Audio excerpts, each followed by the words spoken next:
When you think about the team you're building currently or the team that you want to build, I just want you to have this at the back of your mind. Think sports, right? The best players are the ones that you think about. You can think about Arsenal, Manchester, whatever team you support, rugby, basketball as well. And when you think about a team in that setting, you think about interdependence, you think about caring more about the shared goal than the individual. So assists, defense, everybody plays their role. And at the end of the day, you reach your desired outcome, versus a golf team, right? So a golf team, everybody goes and plays kind of their individual rounds, and then they just come and tally up the scores at the end. So what we want to focus on is how to be more interdependent, how to collaborate more effectively to reach our shared goals. All right. So if you're a solo founder and you're thinking, I'm smart, I know, you know, whatever has, whatever I have already has brought me to where I am now. I don't think I need other people, or I don't really work well with other people. I think the good news is that you can always improve in how you relate to other people, but I think I just want to convince you a little bit of why you need other people. So, firstly, divisions of labor. I believe that most of us here are geniuses, lol, or good at what we do, but you can't be good at everything, right? So if everybody gets a docket, if someone is pushing product, someone is making sure that tech is okay, someone is pushing for funding, we get to be a well-oiled machine and we get to execute on a higher level. Yeah. Secondly, and I think this one will speak more to you, because people are motivated a lot by investment. Investors don't want to invest in solo founders. And it's just because it carries a lot of risk. I know I've written about burnout and, you leaving the venture, but we live in a real world and people die, right? So I don't want such a risky investment. I would rather invest in a team that is working together, well-oiled machine that is executing. Cognitive diversity. If I was running my business or businesses just by myself, I have two co-founders.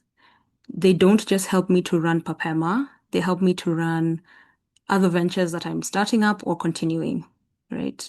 So some of you have met Matthew. He comes from a very different background than me. And Patrick, who you're going to meet, comes from an equally different background, yeah. So that kind of diversity is what allows us to push. He challenges my assumptions. I come with ideas. He tells me no. He shows me a different perspective. And that's what makes us a great team. And lastly, scalability relates to the other two. You can't build a great thing by yourself. You need people to work on the other things so that you can work on your superpower, and your business, your product can go from 10 users to 10 million users across Africa, globally. Okay.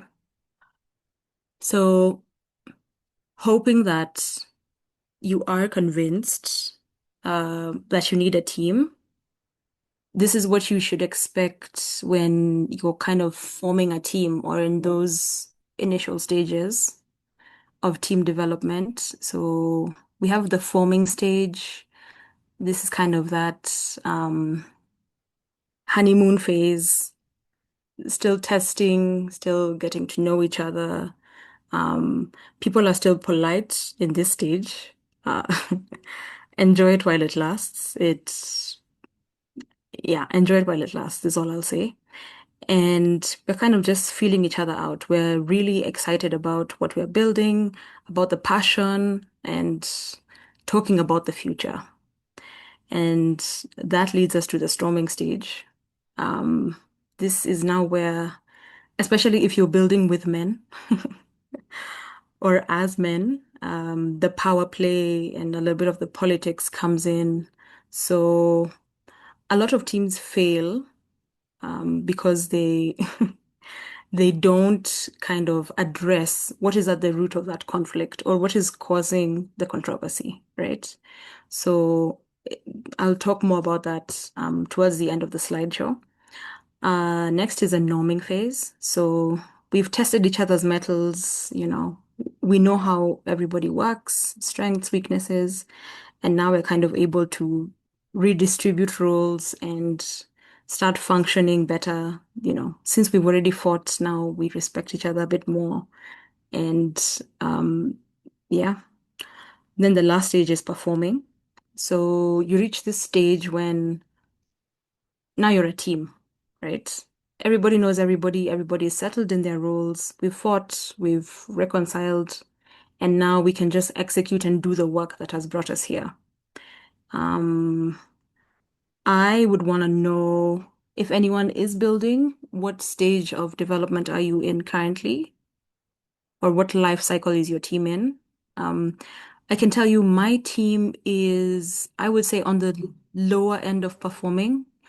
And I say lower end because you have to give yourself a little bit of room to do better, right? So we have been through all the stages. I used to think it's purely theoretical, but it's very true, and you're gonna go through it. So it was interesting actually to discover that we were going through it as we were going through it, if that makes sense to you. It's like when you're looking in a mirror and you see yourself looking at yourself.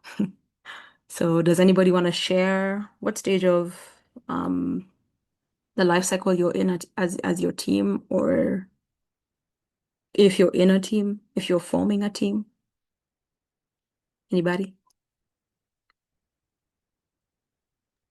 Yes. Yeah, yeah. I think it'd be good to know like how many guys here are building alone or are building in teams. Yes. Yeah. Could you tell us? I'm seeing Jacob, Edwin, Victoria.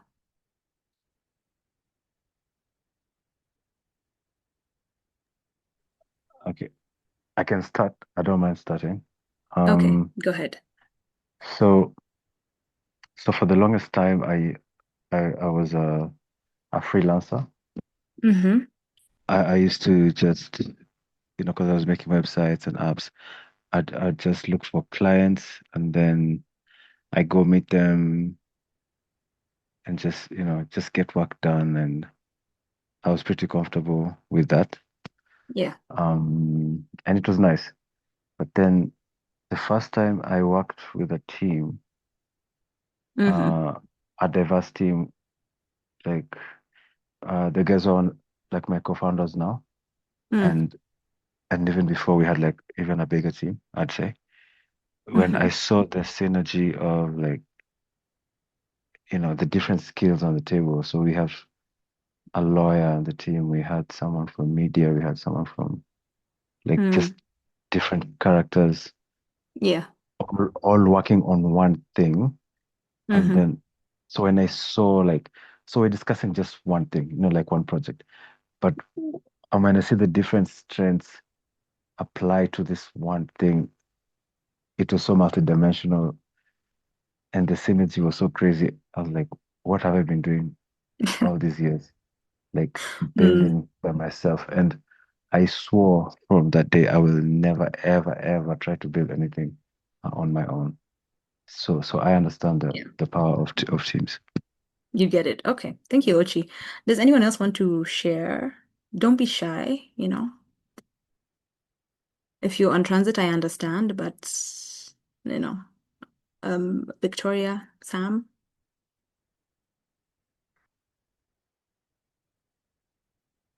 any takers?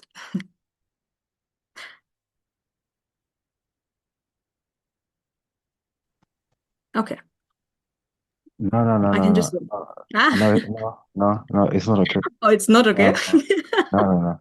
It's not fun. I'll start throwing people here. So Joy Lisa, I know Mm, Joy is building something, and I know she's not building it alone. So, and she doesn't get the luxury of just chilling. So yeah. So I'll start with Joy. I know Carol is building alone. He'll tell us why. And Mm. then I think Miles will go. So yeah, sorry guys, but this is a session about teams. So yeah, there's no way guys are keeping quiet. Joy, you go for it.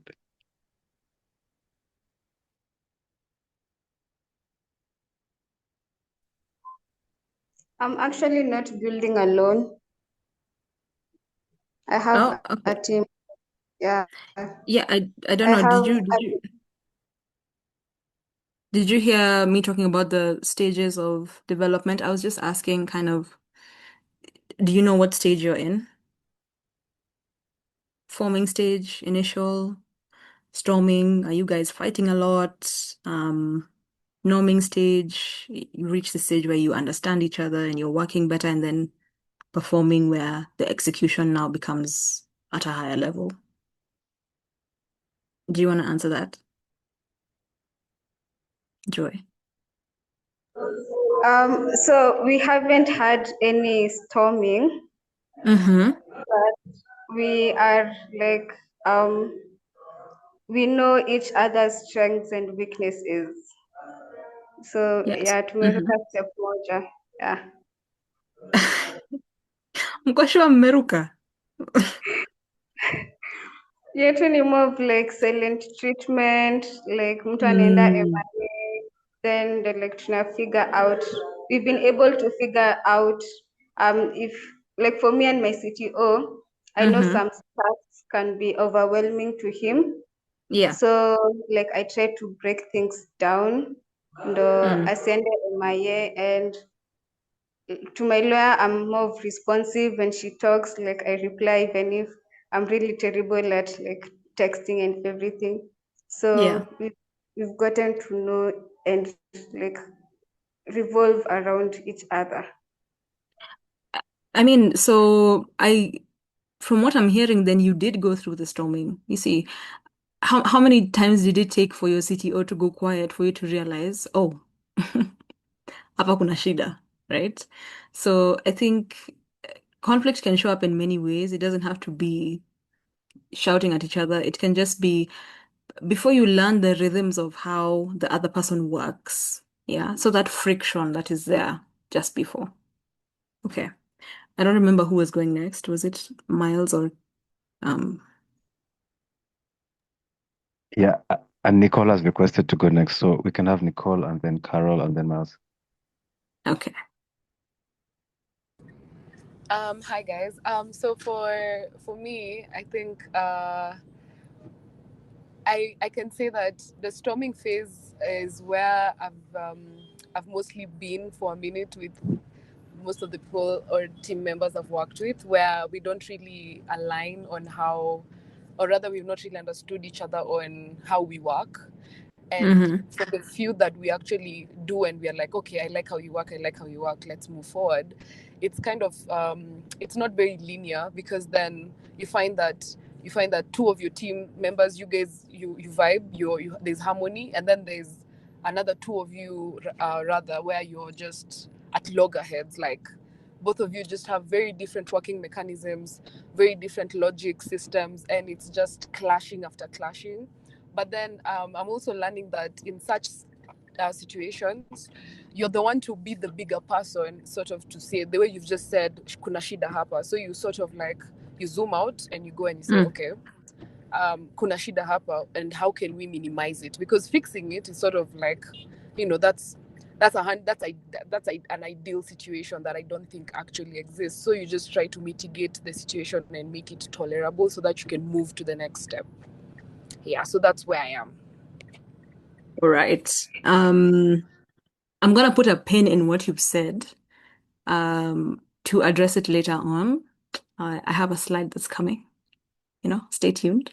But thank you so much for sharing that. Um, yes. You're welcome. Please, I'm so eager to hear what you have to say about that. So one pin very soon. Okay. Miles?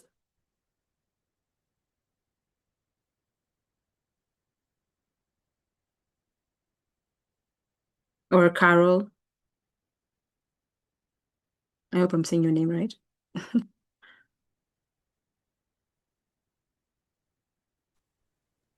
Okay. Yo, yes, Carol. Yes, Carol, go. Hmm. So okay, I actually have a project I'm building with the team. It's Yes. called the Greenverse, and Sorry, also let me could you repeat that? It's called call Greenverse. Greenbus. Uh-huh. Yeah. So in fact, I even noticed one of my team members is in the meeting. You can just say hi. It's Mm. called, yeah. So basically, what I can say on regards to what you've talked about in the Mm. slide, I think our team is actually we're kind of getting to know what each participant is able to kind of contribute in the project. So I don't know what kind of phase we are actually in, but I think we're trying to figure things out, like what role actually suits a specific individual. So what actually happens, you might find like someone is like doing one thing, then maybe perhaps the other hasn't yet maybe done something significant, but we're trying to figure something out so that each and every person is able to contribute his own peace of mind in the project. Okay. You said a member of your team is here. Yeah, His name or her? Jacob. Oh, Jacob. Okay. Okay, cool. Jacob, do you share the same sentiment? Do you agree?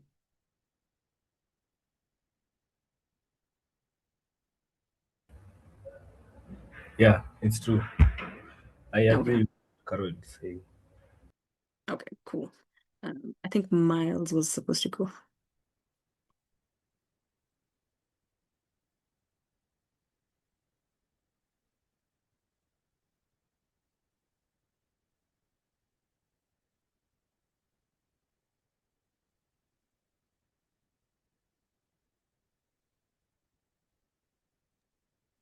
Yeah, maybe he has his Claude bot on the call and we don't know. Maybe it's not even there.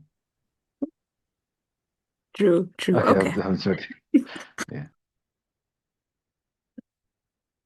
I mean, okay. Let me just go on. We can pick on him for the next one. Okay. So, how building teams looks like today. Um, I think I sat and thought about uh you people being in the tech space specifically and how building teams usually looks like in that space. Um, I will focus on the first two, right? Which is finding co-founders and securing early hires. I just want to quickly mention something about securing early hires and specialist scale, right? So I feel like co-founder dynamics, once you fight and understand each other and come to an agreement, that dynamic becomes easy. But when you're bringing in new people to the organization, you need to really think about, or to the project, you need to think about um, the people that you're bringing on.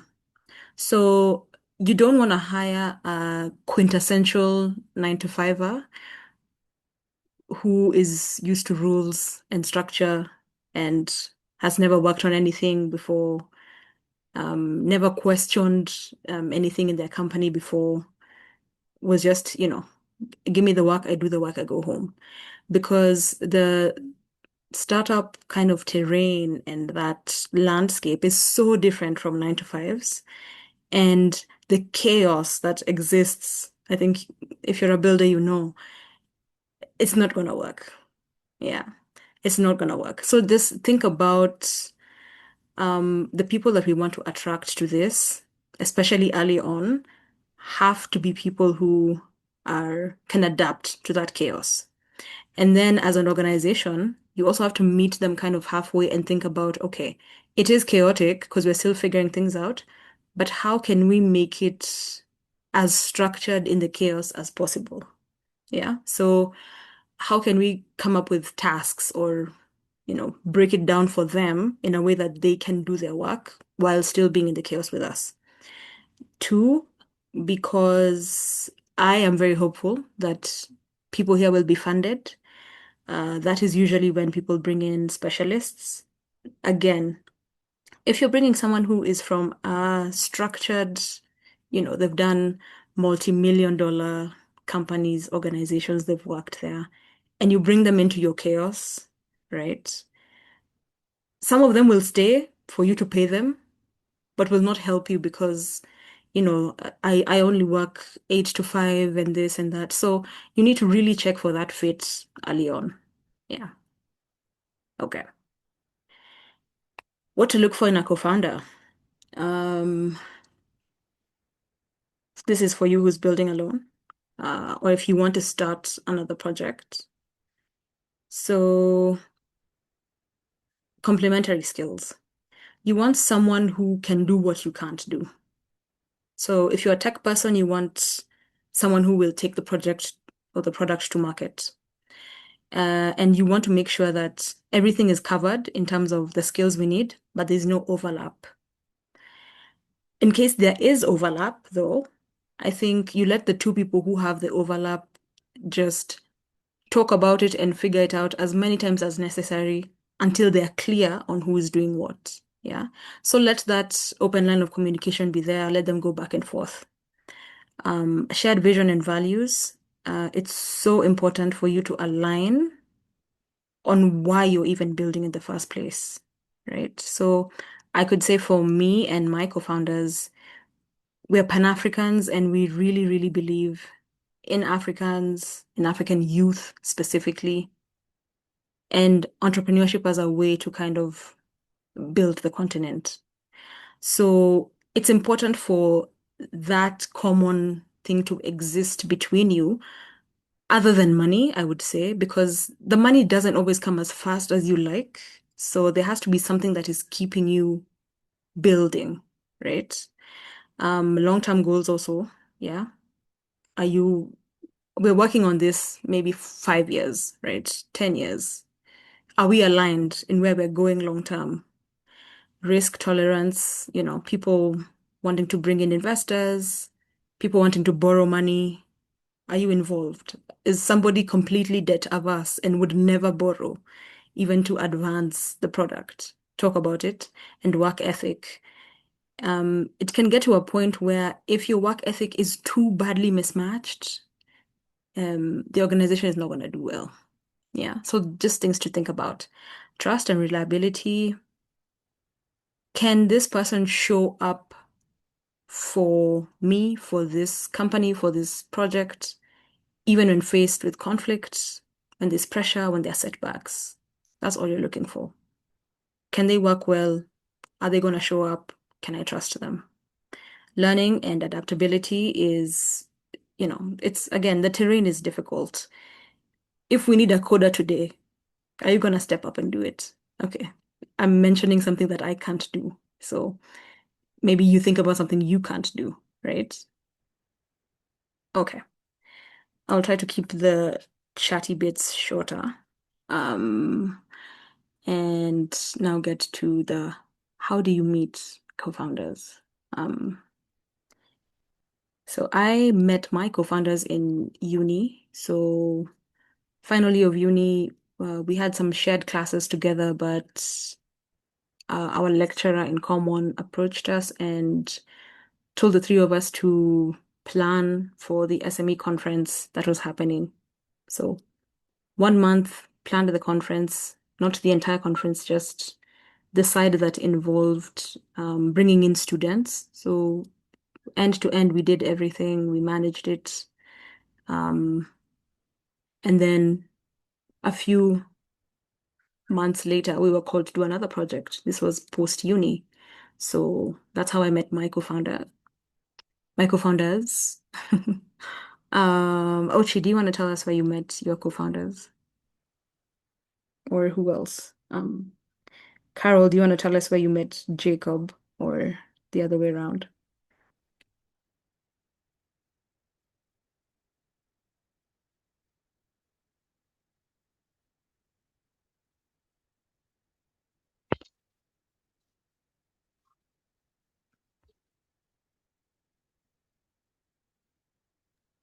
Oh, Oh, Miles also has to Miles contribute. is back. Miles, yeah, Yeah, yeah, yeah, he I'm back. actually I'm left. back. I'm back. Are you building alone, So Miles? okay, Or Mhm. no, no, no, no. Actually, like, have a team of 4 people. We formed the team Oh, back uh-huh. in Mm. November. So Yeah. the team, I think the team is diverse enough. We have like 2 technical guys and Mm. 2 marketers. So we have people who can onboard customers and people who can build on the product itself. So I think for the Mm. team right now, we are at the storming phase. Yeah, maybe Mm. we are going past the storming phase because, yeah, ideas are coming up. We can't really Mhm. decide on which ideas to initiate or which ideas to not initiate. So I think, but for now we are past the storming phase. But let's see how Mm. the norming phase will go. Yeah.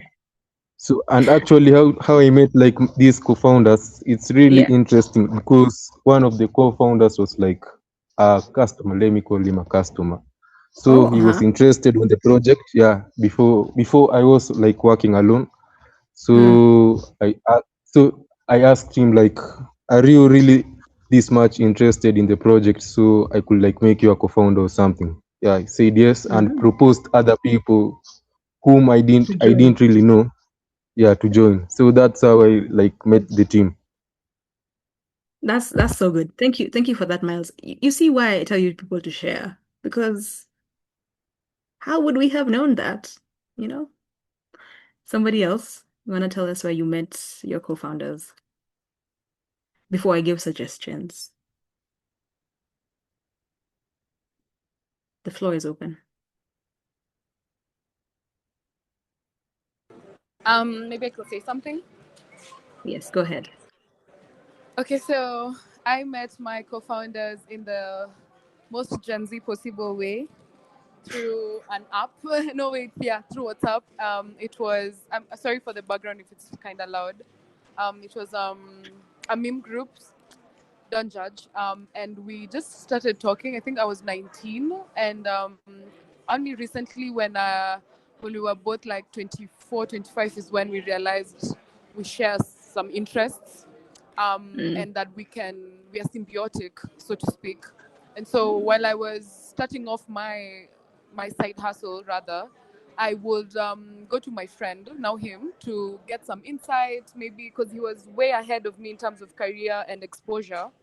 I'd go to him for more in-depth analysis, consultations, and it got to a point where we were like, "I think you and I can make some business together." And he was like, "Yeah, we really can." And we just set it off, and that's where we started. And it's been a really good collaboration because at least with him we share. Now he's the one whom we have the same ideologies and like our logic flows. So the Mm. the relationship work-wise is very, very, it's enjoyable. Yeah. Okay. Thank you. Thank you for that. So meme groups, I mean, my examples now are sounding kind of boring, but so yeah, I mean, events is a really good place to meet people. Um, Ochi and I met last year, December, at the Latitude 59 event. And here we are, session two, right? So go to these events, talk to people about what you're building, and you never know, you might find someone who's interested in what you're building. I also have building out loud or building in public. So this one is a little bit scarier, but you can post on LinkedIn and talk about what you're building, right? I think Miles has shared a good example of someone might come, across what you're building and just buy in immediately. You don't have to work too hard, right? So professional events, marketplaces, friends, and social circles. Those are all my examples. But yeah, those are cool places to meet founders or co-founders. And thank you for sharing, everyone. Okay. So you found the one, you know. This is the person you want to build with. What's next? Test the collaboration. I think a common pitfall is, you jump in immediately. we've met today, tomorrow we're building. Relax. Not to say that if that's what you did, I mean, well. But maybe for your other thing, you can build multiple things, right? But test the collaboration is so important. Work on a small project, yeah, to test that chemistry. Can we work well under pressure? Can this person deliver? What's their commitment like? Have a lot of conversations about vision and values, right? Again, this is what will carry you when you feel like this person is the most irritating person on earth, right? So, and discuss everything, mission, ambition, exit scenarios, just, how can we make it as it's like a prenup, right? How can we make this as easy as possible if either one of us feels like the relationship is no longer serving us? Define your roles and responsibilities, very important. I think in the storming stage for us as well, this was the major issue, right? People had not committed concretely, this is what I'm doing, this is the direction I'm building towards, and this is how it's, coming together to achieve our strategy or our goals. Yeah. So sit down and clarify ownership, who owns what, and then set decision-making frameworks around that to avoid a power struggle. So if your docket is marketing, yeah, everything that is under marketing is under you. You take responsibility for it. When you succeed, we all succeed. When you fail, we all fail. So it's not like we're putting blame, but this is your docket. So anything marketing related, the decision at the end of the day is on you. If we argue, you're the one to take the day, right? Lastly, agree on equity and legal structures. This, I think, is really, really important for you guys, also for us. We have a lawyer and we have a founders agreement. So our agreement states how much equity everybody has, roles and responsibilities, when you get your equity, what are possible exit scenarios, it's down to the kind of investors we want, right? So the founders agreement for you is just protection and just, I think, insist on the things that you need to feel secure so that you can build, right? It's not that I feel you'll screw me over. It's just in case, right? I put vesting schedules there and cliffs. I'm hoping you're familiar, but in short, a vesting schedule is just if today me and Nicole start a business, I have 50%, she has 50%. We don't get it the 50% today. Yeah. It's spread out across a pre-agreed period, usually 4 years. So after the first year of us building, we each get 12.5%, and so on and so forth until you get your full 50%. It just keeps you secure that people won't leave early. And if they do, yeah, you'll be able to have that reserve of their shares to attract another co-founder or to sell as equity, if you so please. All right. Again, so recruiting and retaining the right people. So I think that we finished the co-founder kind of debate. Now this is moving to securing your early hires, right? Who do you want on your team and how do you choose them? Like I had said previously, you don't want a 9 to 5er, but what do you want, right? So mission alignment is key. You're gonna find people who will just buy into your vision. I'm so glad Miles gave that example so that I don't sound like I'm making stuff up, right? Your vision will pull people, right? So choose people who are more attracted to that and maybe moderately skilled, not no skills at all. That one is a no. Yeah. So you would rather choose a candidate who is really bought into the vision, but moderately skilled, rather than one who is really skilled, but not bought into the vision. Yeah. Because there's a culture, the culture fit won't be there and the dynamics will be wrong, right?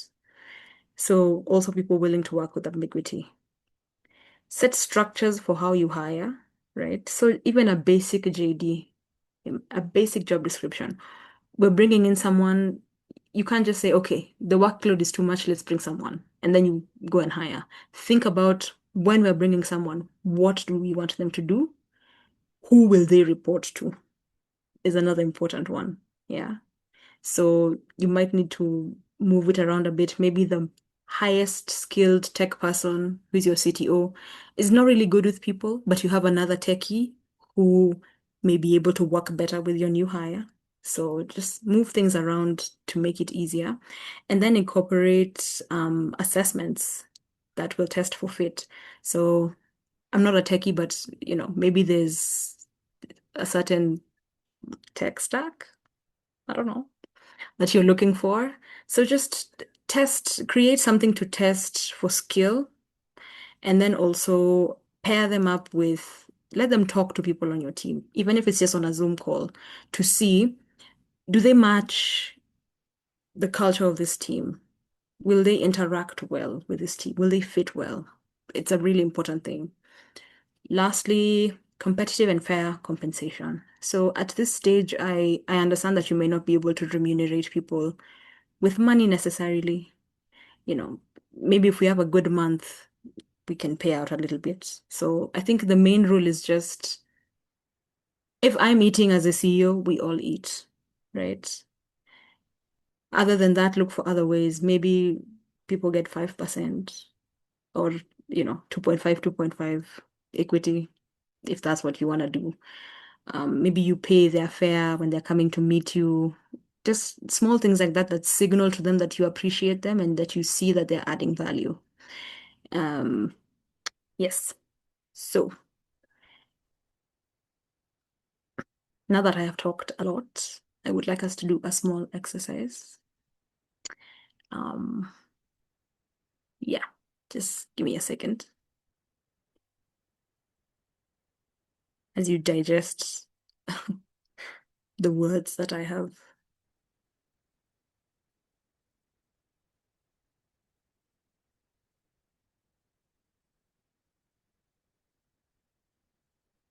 Okay.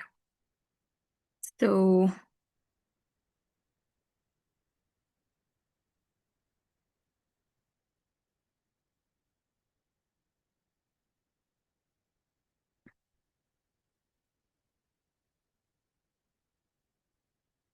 this is what I want us to do. If you can get a sheet of paper, that would be really good. And there are a list. These are 25 questions. Don't think about it too much. But the scale is not like me to like me. So 1 is not like me, 7 is most like me. If you can just write down the numbers 1 to 25 and tally up your score, right? And then I will let you know why we're doing it, right? So maybe take like 3, 4 minutes and then we can talk about it.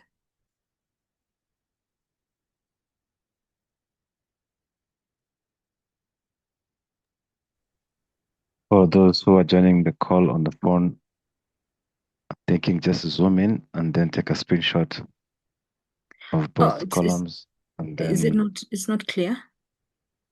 no, it's fine.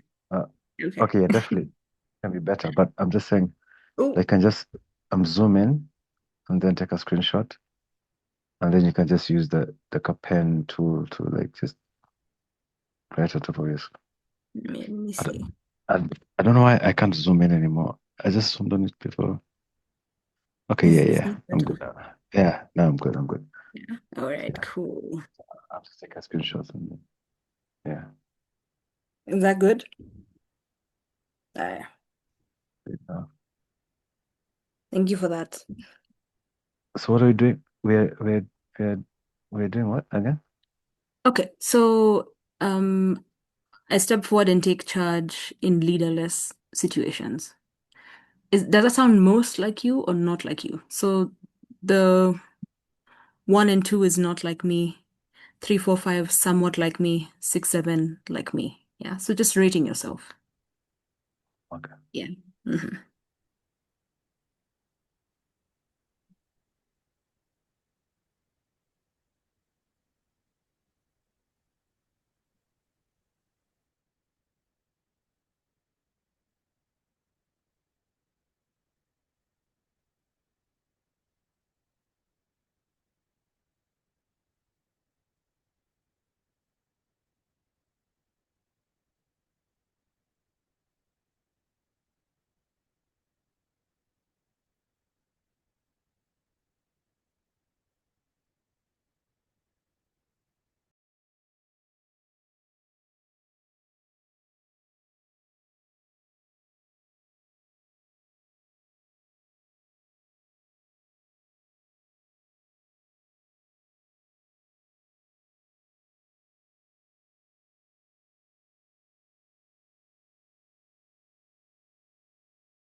Oh, are we done?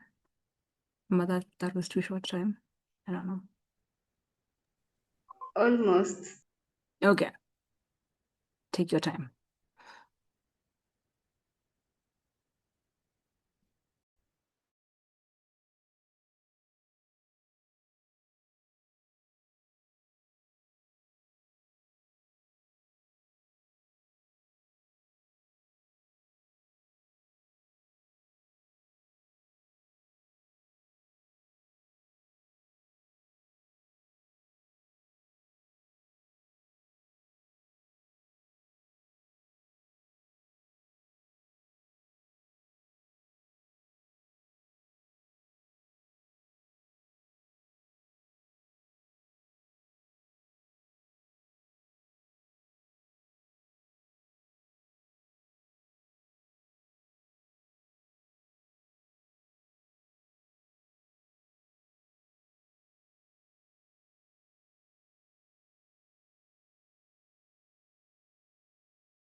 Okay, now are we done?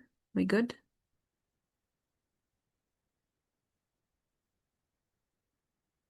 Yes.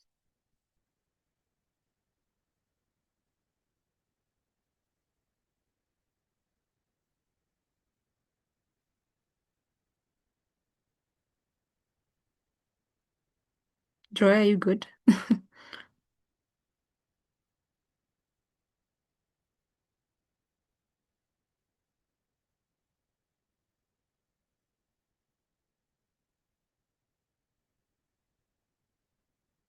Yeah, I'm good. You're good? Okay. So, um, okay. We're just gonna add the map. It's the last part of it, I promise. So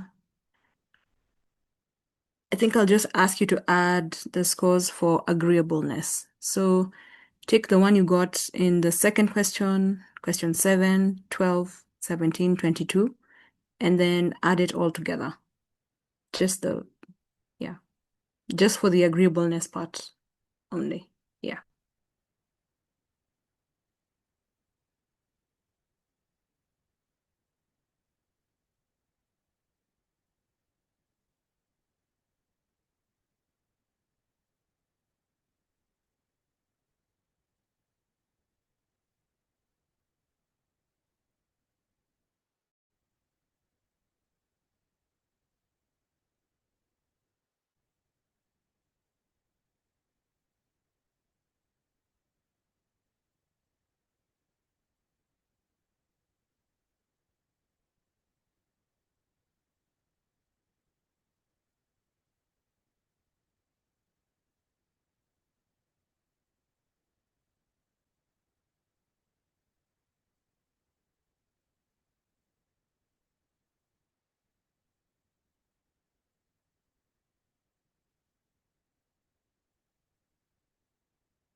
Okay. I assume that we're done doing that now.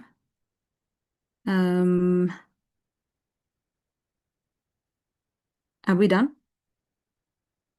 Thumbs up, thumbs down.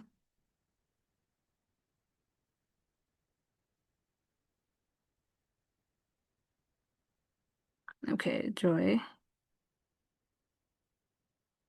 Anyone else? Are you guys done?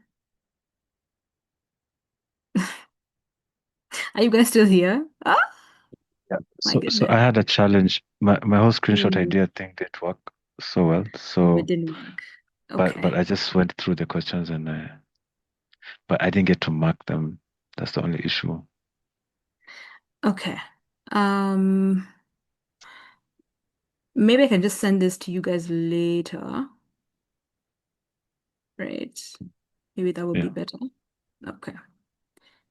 So, um, the whole point of that, yeah.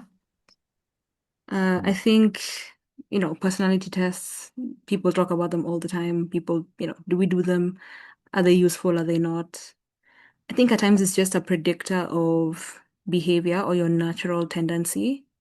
So the reason I had you do just the agreeableness side is because that's what's relevant to what we're doing.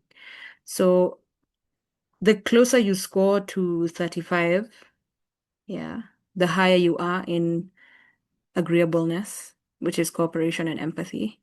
And that is the indicator of how you work in a team or who is most likely to be good as a team player naturally.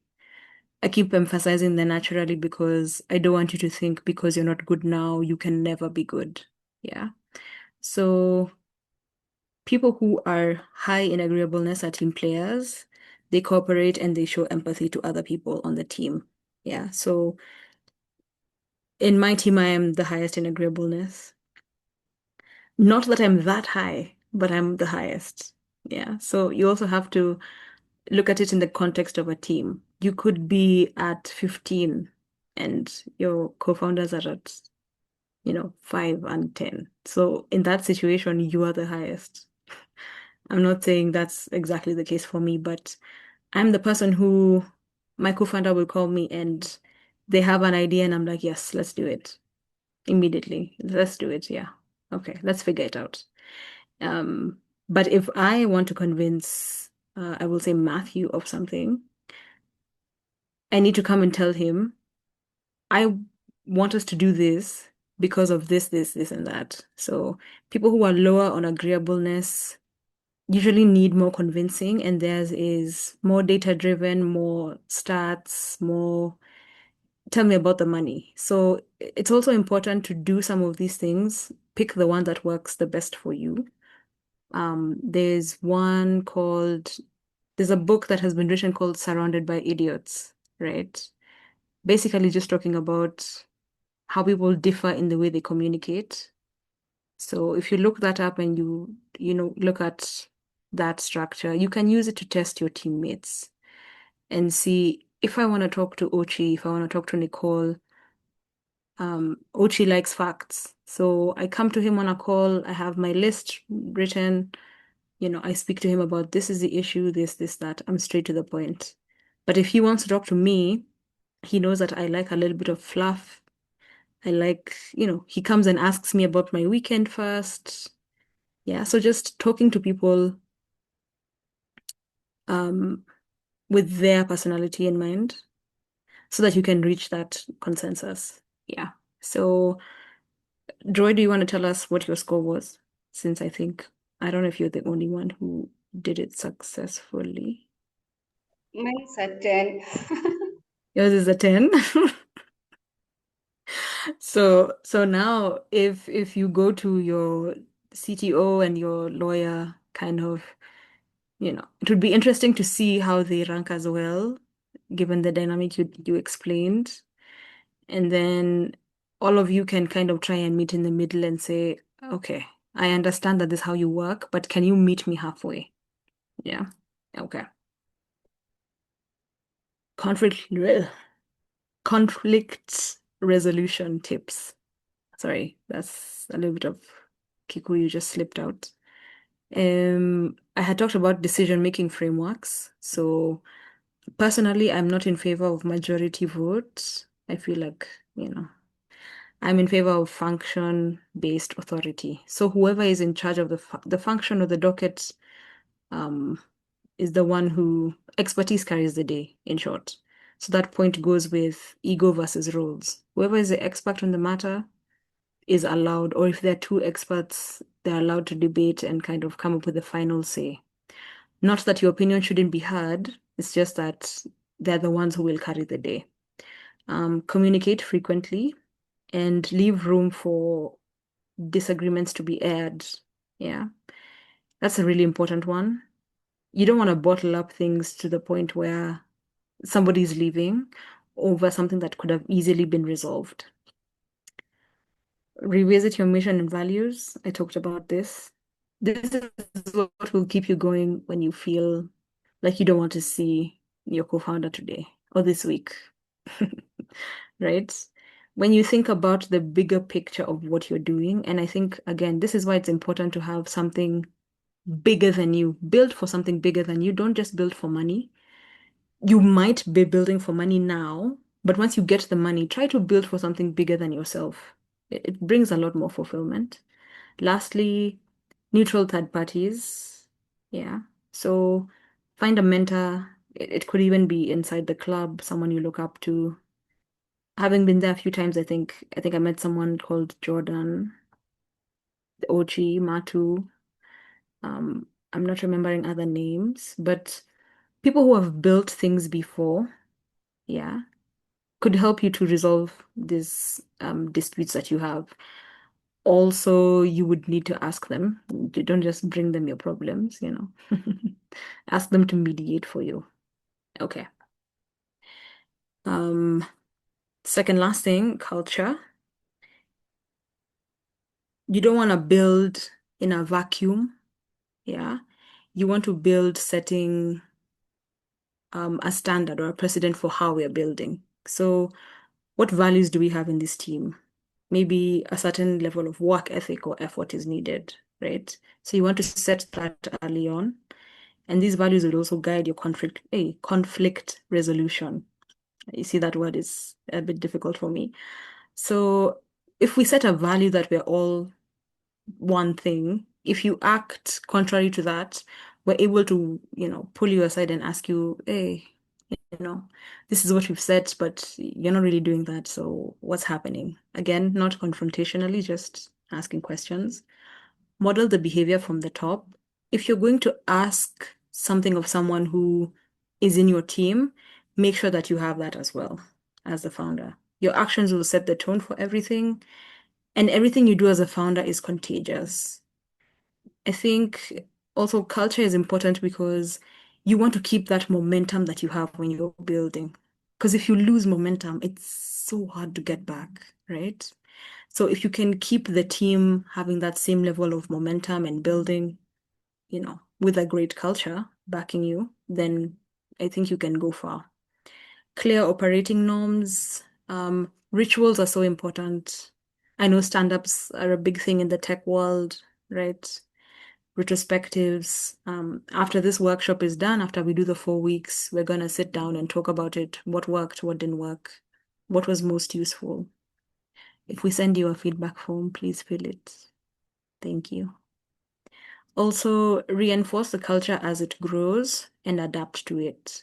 Again, don't just think of now, think of the future. Even a year ago, we at Papema, we didn't have any clauses on sexual harassment or anything like that, right? I think just in the team that we worked, the three of us as co-founders, before bringing in external people, I think it hadn't really crossed our minds, but things will happen now and again. It's up to you as a founder to be keen on these things, right? And when something happens, take action immediately and set it as a policy. So every interaction you have with a client, with new hires, let that refine your culture as an organization. Also, the way the people around you respond when you go through something, people who are willing to lose money because of a situation that made you uncomfortable, those are people you're going to build with for life. You might not even just build one thing. You might build this today and build something tomorrow. And lastly, I want to talk about the 5 dysfunctions of a team and the remedies, right? So if you take away nothing else from what we've talked about in this hour and some change, I think this is what I want you to really, really, really just lend me your ear. Yeah. So that we can finish strong. Okay. When you're building a team, and, I want you to think back to what I said about groups versus teams, sports metaphor, right? A well-oiled machine. You want to build, Chicago Bulls, 6 rings. Yeah, that kind of team. It's layered, and trust is always at the base of the pyramid, right? So trust, conflict, commitment, accountability, and results. Yeah. On one side, we have high-performing teams and dysfunctional teams.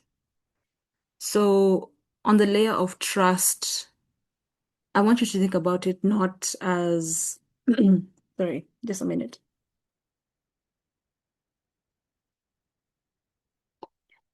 When you're building trust in your team, I want you to think about it not as predictive trust, not, I've known Ochi since 2012, I know how he behaves, that's important and it has its place.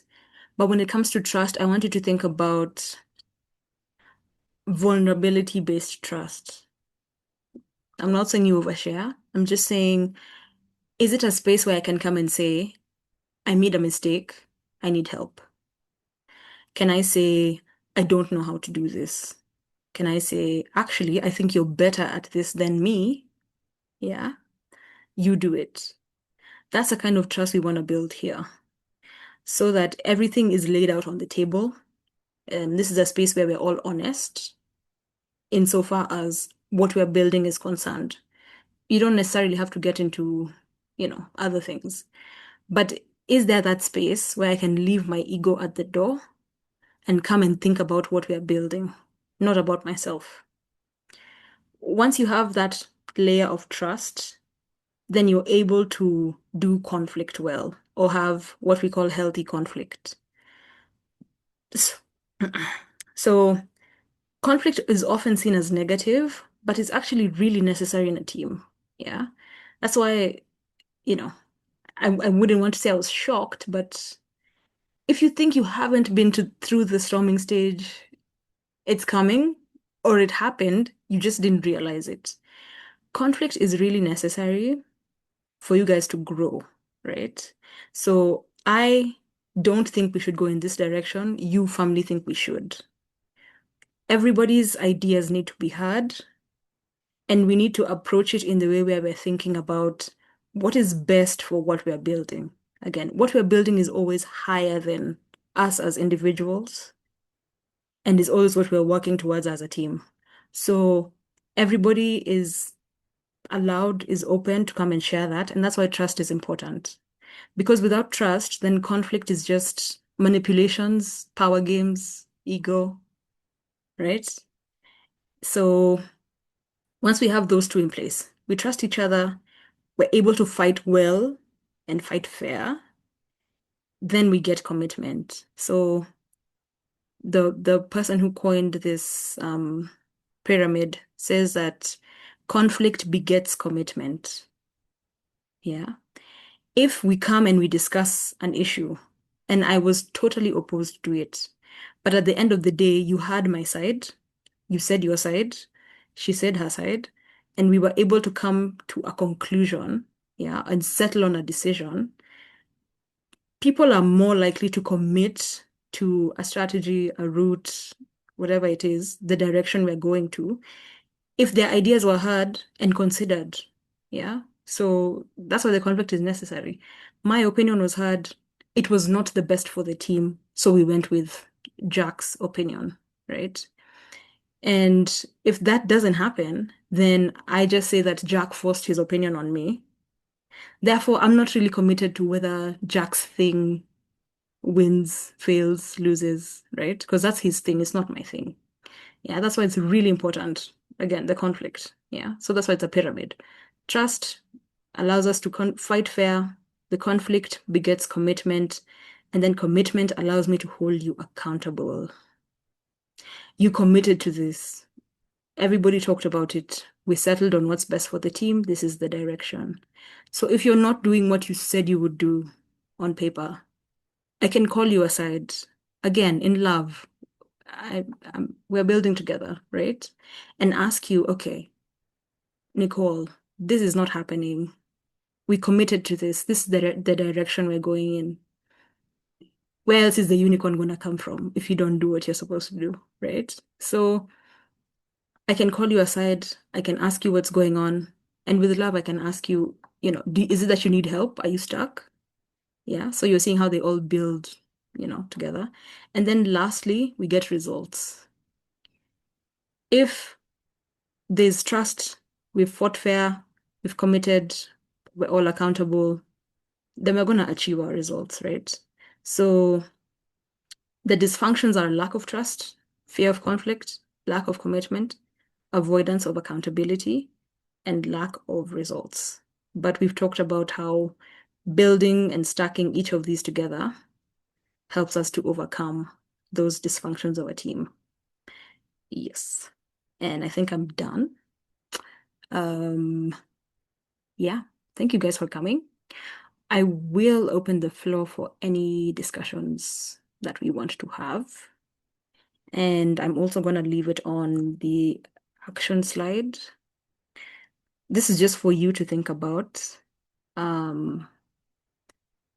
If you're not in a team yet, if you're building alone, maybe think about, what do I want to do to attract people to my vision? Do I want to post about it? Do I want to go to events? So just think about everything we've talked about and what you would like to do for your team individually. And any questions, comments, thoughts are welcome.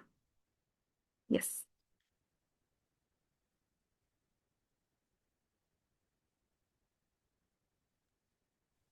Also, as they're doing that, just a reminder that these sessions happen every 2 weeks. So the next session will be next week, part one, right? Yes, it will be. Yeah.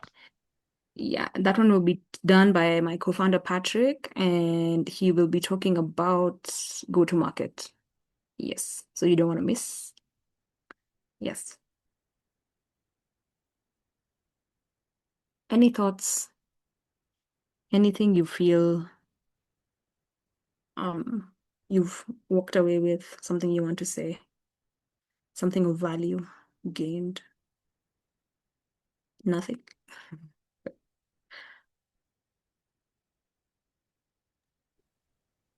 I think teams are very important. Team dynamics are important. What you mentioned about identifying potential partners, co-founders, people you work with is very important. And for me, I have a few things I look out for. So, like, if I say maybe if I engage someone new, Yeah. and then let's say we agree on something like, oh, let's meet tomorrow at 2 p.m. I'm send me this. Like if you don't send me that thing, like I really okay. So if you basically don't commit or don't follow through on your own word or on something that we agree on, for me that's like a big sign. Of course, I'm human. I understand there could be a reason behind it. So I would give you that benefit of doubt. Maybe you'd cancel it. So ideally, if you can't deliver on something, maybe you let me know in advance, right? Yeah. But for me, like I really, really value people who follow through on what they say. Yeah. And for me, that is like I think I'm probably like top three things that I look out for is that integrity or dependability, because we can only get as much done as we actually agree on, Yeah. right? So people who actually follow through on what they say it's like it's gold. It's golden. And yeah, just with integrity. I think integrity for me is Yeah. huge. Yeah. Yeah. Okay. Thank you for that, Ochi. Does anyone else want to say something?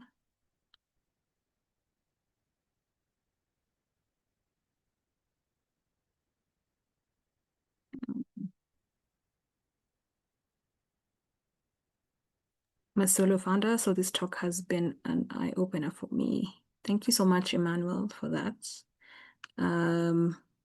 Yeah, I think about what you're building. This is really good for you because you're not yet in it. So as you go into it, as you look for people that you want to build with, think of the ideas you want to build. Yeah, it's gonna be great. Yeah. And then also when you're in the middle of it, right? When you find yourself in a challenge, you'll think back to this and you'll be like, oh, yeah. Okay. Thank you guys for coming. I appreciate your time. I do hope that you gleaned value from this. I enjoyed doing this. Thank you to everybody who responded to me. Yes, this is not easy to do when people are quiet. But I thank you so much and have a lovely evening. Session 3 coming soon. Go to market. Patrick is also really working with an incubator. So he talks to a lot of people who are pitching. I will try to get him to come to the lab physically. If not, we'll do an online session and then we can come physically another day. All right. Have a good night. Thank you. Bye. Oh, you want the slides? Okay. I'll send them to Ochi and then he can send them through. Cool. Also the personality screenshot. Yeah. All right. Bye-bye. Have a good night.